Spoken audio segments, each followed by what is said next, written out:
नमस्कार विद्यार्थियों, श्रीमती मोहरी देवी तापड़िया कन्या महाविद्यालय जसवंतगढ़ के यूट्यूब चैनल पर एक बार पुनः मैं आपका हार्दिक स्वागत और अभिनंदन करता हूं।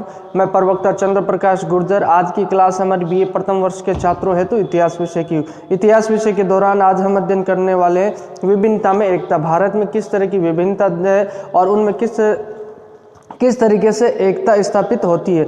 जैसा कि हमने विगत क्लासों में पढ़ लिया, भारतीय संस्कृति की विशेषताओं के बारे में अध्ययन कर लिया, जिसमें हमने प्राचीनता को पढ़ा है, आध्यात्मिकता को पढ़ा है, सहिष्णुता को पढ़ा है, सर्वांगीणता को पढ़ा है, ग्रहणशीलता को पढ़ा है और अनुकूलता को पढ़ा है। इन संस्कृतियों भारतीय संस्कृति की ये विशेषताएं हैं। इन्हीं विशेषताओं के कारण जो आधारभूत एकता भारतीय संस्कृति में देखने को मिलती है, इस एकता का मुख्य कारण ये भारतीय संस्कृति की जो विशेषताएं हैं ये है इसका मुख्य कारण। देखी जाए तो भारतीय संस्कृति की विशेषताओं की बात करें तो भारतीय संस्कृति विशेषता है, इन विशेषताओं के कारण ही भारतीय संस्कृति सनातन और चिरस्थायी कहलाती है। चिरस्थायी यानी जो हमेशा के लिए स्थायी हो, कभी भी उसका वजूद और अस्तित्व खत्म नहीं हो, उस संस्कृति को चिरस्थायी कहते हैं। जैसा कि हमने पहली क्लास में पढ़ा था, आपको पता होगा कि यूनान मिस्र रोम सब मिट गए, मिटती नहीं यूं हस्ती हमारी,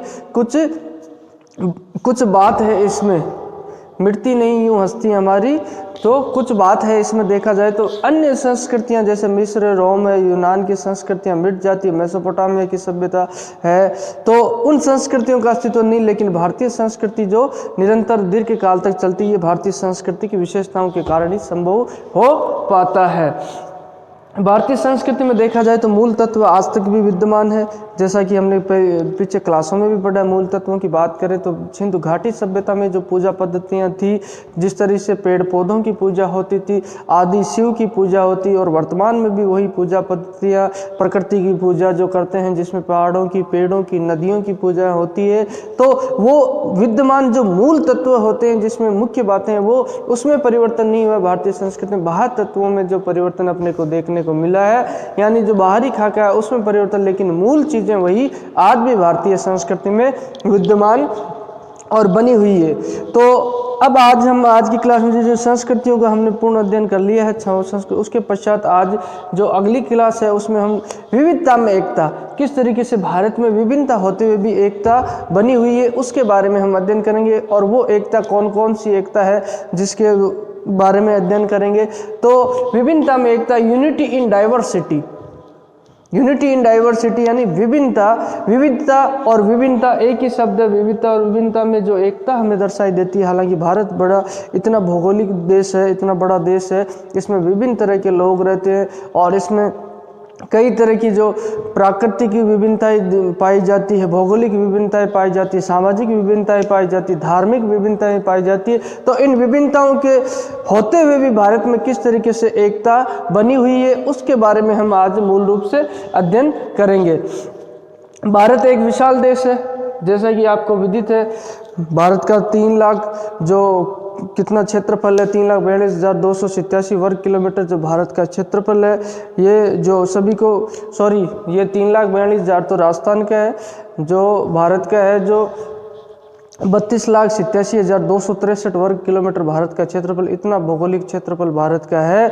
दुनिया में अगर बात की जाए तो 7वें स्थान पर भारत आता है, और क्षेत्रफल के मामले में 7वें स्थान, इतना बड़ा भौगोलिक क्षेत्र। और यहाँ पे अगर बात की जाए तो विभिन्न तरह की जो जलवायु पाती है, विभिन्न तरह के जो असमानता पाते हुए भी भारत में एकता किस तरीके से स्थापित होती है, किस तरीके से एकता बनी हुई है, उसके बारे में हमें अध्ययन करना है। तो विदेशियों के द्वारा माना जाता है, भारत में जो विदेशी जो यूरोपीय लोग हैं या और अन्य विदेशियों के द्वारा ये बात मानी जाए, भारत में बोले एकता स्थापित हो ही नहीं सकती, भारत एक नहीं है, जो उनका कथन तर्क संगत नहीं है, जिसे हम झूठा साबित करेंगे और उसे मिथ्या साबित करेंगे, क्योंकि भारत में एकता पाई गई है। और आज भी अगर आपने देखा होगा, जिस तरीके से पाकिस्तान के साथ जब थोड़ी बहुत झड़प हुई, तो किस तरीके से भारत और भारत के लोग जो एक साथ एक आवाज में बोल उठे थे, यही भारत की एकता को दर्शाता है। तो भारत, विदेशियों का मानना है भारत एक भौगोलिक अभिव्यक्ति है, मात्र यहाँ राजनीतिक भारत एक सिर्फ भौगोलिक अभिव्यक्ति बोले एक नाम ही है सिर्फ, और यहाँ पर उन्होंने कहा कि राजनीतिक और सांस्कृतिक एकता का अभाव होता है। ये बिल्कुल कतई नहीं है। राजनीतिक और सांस्कृतिक एकता भारत में खूब बनी हुई है और मजबूत राजनीतिक सांस्कृतिक एकता भारत में देखने को मिलती। भारतीयों का ये मानना है कि भारत सिर्फ एक नाम की भौगोलिक अभिव्यक्ति जो तर्क संगत नहीं है, ये मिथ्या और झूठा है। तो भारत एक विशाल देश है, जैसा को विदित है आपको। भारत का नक्शा भी आपको याद होगा, जो उत्तर से लेकर दक्षिण तक देखा जाए तो भारत का जो नक्शा मैप बना हुआ है, ये भारत का मैप है।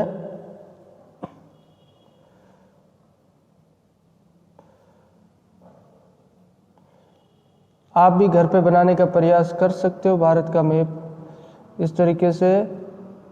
इसमें कोई बड़ी बात नहीं है, अगर आप प्रयास करोगे तो धीरे, हालांकि मैं जल्दीबाजी में बना रहा हूँ यहाँ पे, ऐसी बात नहीं है।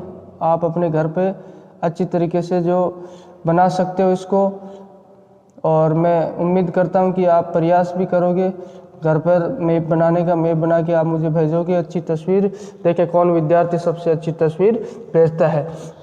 तो ये भारत है, भारत का भौगोलिक क्षेत्र है, उत्तर से लेकर दक्षिण तक ऐसे फैला हुआ है, पूर्व से लेकर पश्चिम तक, पूर्व से लेकर पश्चिम तक फैला हुआ है। तो इन दिशा में जो भारत की भौगोलिक क्षेत्र है, इसमें विभिन्न तरह की विभिन्नता पाई जाती है। विभिन्नता कहाँ कैसे पाई जाती है? यहाँ तो पहाड़ी क्षेत्र देखने को मिलते हैं अपने को, यहाँ पहाड़ है खूब, और यहाँ पे देखोगे राजस्थान का ये क्षेत्र है, यहाँ मरुस्थल देखने को मिलता है, यहाँ विंध्याचल पर्वत देखने को मिलता है, बीच में जो पर्वत श्रेणी और दक्षिण भारत है, जो उत्तर और दक्षिण भारत को विभाजित करता है। ये जो दक्षिण में भारत है, दक्षिण भारत का क्षेत्र है, और यहाँ पे जो गंगा यमुना का दोआब अपने को देखने को मिलता है, यहाँ उपजाऊ क्षेत्र देखने को मिलता है। कहीं भारत में इस क्षेत्र में पूर्वोत्तर क्षेत्र की बात करें तो यहाँ पे सर्वाधिक वर्षा होती है, और बाकी राजस्थान की बात करें तो ये सामान्य से भी कम वर्षा होती है। ये भारत की विभिन्नताएं हैं। भारत की विभिन्नता, इसमें प्राकृतिक और सामाजिक विभिन्नता देखने को मिलती है। अगर बात की जाए तो एक क्षेत्र में तो पहाड़ है, उत्तरी क्षेत्र की बात करें तो ये हिमालय पर्वत माला है, जो पर्वत श्रेणी यहाँ से यहाँ तक निकलती है। तो ये भारत के उत्तर में जो सर्दियों से, सर्द हवाओं से भी रक्षा करती है, इसके साथ विदेशी आक्रमणकारियों से हमेशा से रक्षा करती आई है। भारतीय में उत्तर में स्थित ये पहाड़ियाँ हैं। और तो कहीं बात की जाए तो नीचे जो ये धरातल, जो मैदान देखने को मिलते हैं नीचे के क्षेत्र में, उत्तरी भारत में देख लो, यहाँ मैदान देखने को मिलते हैं। और पूर्वी और पश्चिमी घाट भी है, जो समुद्र से, जो समुद्र के पास के घाट है, जो समुद्र से जुड़े हुए, ये विशेषता, भौगोलिक विशेषता भारत की देखने की मिलती है। तो एक तरफ पहाड़ है तो एक तरफ मैदान है, और एक तरफ बात करें तो ये उपजाऊ क्षेत्र है, तो दूसरी तरफ बात करें तो रेगिस्तान, यानी जहाँ बंजर भूमि अपने को देखने को मिलती है। ये विभिन्नताएं, प्राकृतिक विभिन्नता इसे कहा जाता है। उसके अलावा विषम जलवायु यहाँ पाई जाती है। कहीं तो गर्मियों के क्षेत्र में भी सर्द बर्फबारी भारत में होती रहती है। अब जो भयंकर लू जब यहाँ चलती है तो, लेकिन यहाँ उत्तर भारत में जहाँ जम्मू और कश्मीर है, यहाँ पे अपने को बर्फबारी उस वक्त भी देखने को मिलती है। तो ये प्राकृतिक विभिन्नता होते हुए भी भारत में एकता किस तरह, उसका अध्ययन हमें मूल रूप से करना है। उसके अलावा बात की जाए तो असमान वर्षा, मेघालय का जो चेरापूंजी है, यहाँ पे तो 400 सेंटीमीटर औसत वर्षा हो जाती है, और रेगिस्तान में बिल्कुल वर्षा नहीं होती है। नाम मात्र की जो जैसलमेर बाड़मेर की बात करें, यहाँ पे स्थित है, यहाँ पे वर्षा नहीं होती। तो ये असमानता अपने को देखने को मिलती है। उसके अलावा बात की जाए तो असमान वर्षा है। विश्व में सर्वाधिक प्राणी और वनस्पतियाँ, विभिन्न तरह के जीव और प्राणी भारत में खूब पाए जाते हैं, विश्व में सर्वाधिक पाए जाते हैं। और विभिन्न वनस्पतियाँ, जो पेड़ पौधों की वनस्पतियाँ हैं, वो भी भारत में खूब पाई जाती है। इसी को आधार मानते हुए विदेशी जो विद्वानों के द्वारा कहा गया, जिसमें हर्बर्ट रिजले ने एक बात कही है, बहुत अच्छी बात कही हर्बर्ट रिजले ने, कि भारत में विभिन्नताओं के बीच हिमालय से कन्याकुमारी तक आधारभूत समरूपता अभी भी देखी जा सकती है। इन्होंने कहा है कि भारत में भले ही विविधता है, लेकिन जो उत्तर कश्मीर है, या कश्मीर से उत्तर से लेकर कन्याकुमारी कहाँ स्थित है, दक्षिण भारत में से यहाँ तक एक आधारभूत एकता देखने को मिलती है। हालांकि जब कभी, जैसा कि विदेशी ताकतों का भारत पे आक्रमण, चाहे करगिल युद्ध हुआ हो, चाहे चीन से युद्ध हुआ हो, उन परिस्थितियों में भारत के लोग एकजुट होकर और एक आवाज़ में बोलते हैं। इसका मतलब ये एक आधारभूत एकता उनमें दिखाई देती है, और यही एकता भारत के अस्तित्व को और भारतीय संस्कृति को बनाए रखती है। ये हर्बर्ट रिजले के द्वारा कहे गए। विदेशियों ने भारत को विदेशी ने भारत को जातियों, भाषाओं, समानांतरों, संस्कृतियों, रीति रिवाजों का अजायब घर और संग्रहालय कहकर पुकारा है। इसी बात को लेकर जो विदेशी लोग हैं इन्होंने भारत को क्या कहा है कि यहाँ विभिन्न तरह की जो जातियाँ पाई जाती है, विभिन्न जातियाँ, आपको भी पता है विभिन्न जातियाँ हैं जो हर धर्म, हर संप्रदाय में, चाहे हिंदू धर्म हो, मुस्लिम धर्म, इनमें भी अलग अलग जातियाँ पाई जाती है।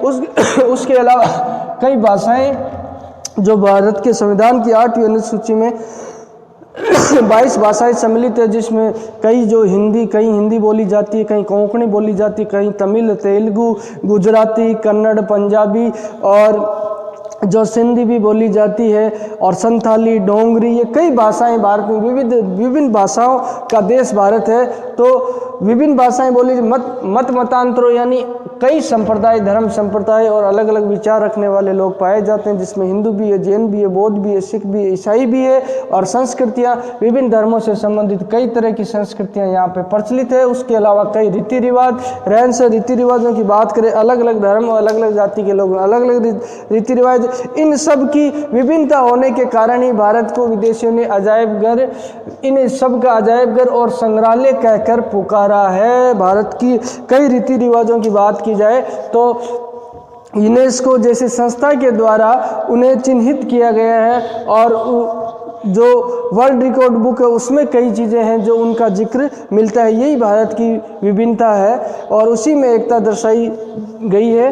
तो कई ऋषि मुनियों और कई विद्वानों, महापुरुषों के द्वारा भी यही भारतीय संस्कृति में एकता स्थापित करने का निरंतर समय समय पर प्रयास किया गया। भारतीय संस्कृति विभिन्नताओं के पीछे जो आधारभूत एकता, इन विभिन्नताओं के होते हुए भी भारतीय संस्कृति में जो एकता दर्शाई गई है वह निम्न रूपों में दर्शाई गई है। अब कौन कौन सी एकता भारत में देखने को मिलती है? इन विभिन्नताओं के होते अलग अलग जो विविधता होते हुए भारत में एकता, भौगोलिक एकता देखने को मिलती है, राजनीतिक एकता देखने को मिलती है और सांस्कृतिक एकता देखने को मिलती है। इन एकताओं का अध्ययन हम जो आगे की क्लासों में करेंगे।